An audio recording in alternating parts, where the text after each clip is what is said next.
Casting from the basement of La Penta, it's WICR. Hello, everyone. Welcome back to the Sports Vault Jersey. Joe Archino back here, in major shakeups in the NBA playoffs. Injuries are unfortunately becoming something that is defining this set of playoffs as we see as of today. CP3 and Blake Griffin both out for the rest of the postseason after sustaining injuries last night against the Portland Trailblazers. And now Portland looks like they take a much more commanding position in that series. And I think largely without Chris Paul or Blake Griffin, you have to think that the Clippers' chances are all but done in that series. And then all you can do is really look ahead. Now, will it still be competitive?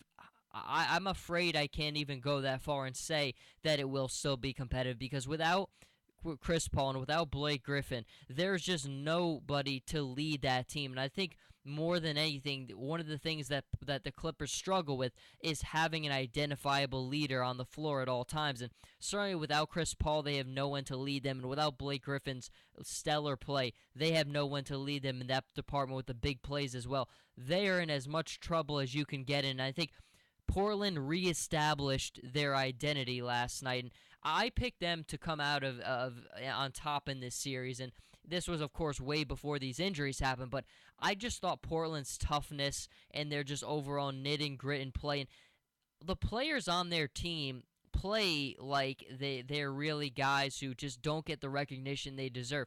Damian Lillard has consistently played with that chip on his shoulder, and I think CJ McCollum is the same type of thing. Very strong guard play, very tough team. They've got a great fan base out there in Portland, and now without Chris Paul and without Blake Griffin, I think you look at it and it's all said and done. Portland takes over this series now on, and now the question shifts to the next round, where they will most likely be facing off against the Golden State Warriors. And Golden State, again, surprise, injuries, unfortunately, have been the thing to define some of these playoffs. And Stephen Curry obviously has some issues in that department. He'll be reevaluated in about 2 weeks, but everybody recovers differently, and I think Curry is one of those examples where he struggled with similar injuries before early in his career, and it's something that always made us question the longevity of his career. But I think now that you look at it, how is Curry going to be able to bounce back?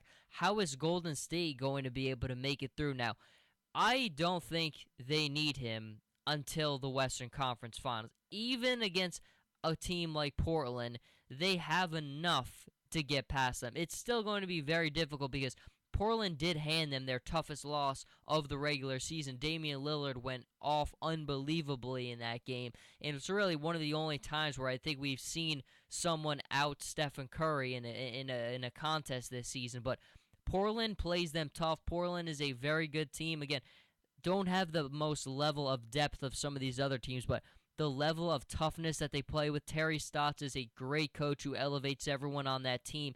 They're a team that I don't want to face, especially without the face of my franchise and Stephen Curry. But Klay Thompson has shown in this postseason that he can be ready whenever he is needed. Andre Iguodala has contributed some big ones. Harrison Barnes has done his job as well. And the Warriors just do have a level of depth that other teams don't have and couldn't survive in scenarios like this.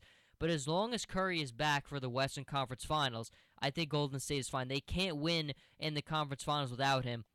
But it does help them that Oklahoma City and San Antonio are facing off against each other. That's going to be a very competitive series, but San Antonio takes it because, as we've seen all along, even in the Thunder's game closing out the Mavericks last night, they're just not a good defensive team. They are just not at all. I mean, you look at the numbers, and clearly they've struggled in closing out fourth quarters this season. And the big problem of that is defensively. They just do not have defensive-oriented personnel, and that is just not going to be good enough to get you to the NBA Finals. When you're going to play a team like the San Antonio Spurs that dictate the tempo of the game so well, San Antonio held Golden State to their fewest amount of points in a quarter all season, to 37 just a few weeks ago in the final weeks of the regular season. They dictate the tempo so well, and for a team like Oklahoma City, who is not strong defensively and doesn't close out games well, that is going to be something that they can't get past. But I think more than anything, these injuries of Chris Paul and Blake Griffin change the layout of the way things are going to be. We all kind of always had it locked in that it was going to be San Antonio and Golden State at the end. But now that Portland is going to play Golden State, that's a tough series. It really is, because of the toughness of the Trailblazers.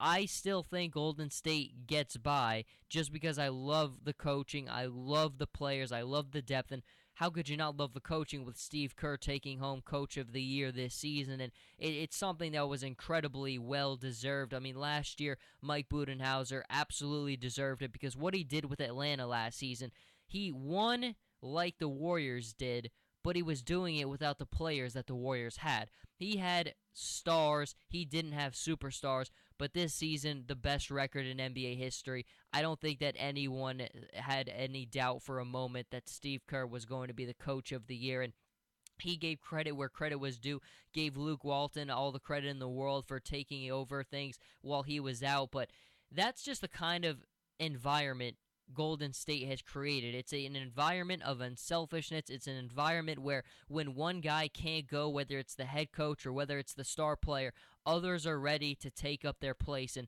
that's something that's very rare in professional basketball, but it's something that is always an identifiable characteristic of the Golden State Warriors. And I think it's why they're going to have enough to get by and get to the Western Conference Finals, and all they can do then is just hope for the best that Stephen Curry is able to go, because you hate to say that a 73-9 season could be diminished at all, but it truly doesn't mean anything if they don't win the title. No one is going to look at it and remember it the same way if they don't win the title to kind of put the final stamp of approval on it. The 73-9 season is something that will always mean a tremendous amount, but it will just mean a little bit less without that title on top of it. But we will just continue to watch the news, and hopefully Stephen Curry can be back captivating us like he has done all season. Until then, Jersey Joe Archino here with the Sports Vault. You can follow me on Twitter at Joe Archino and on Instagram, Jersey_Joe_Archino.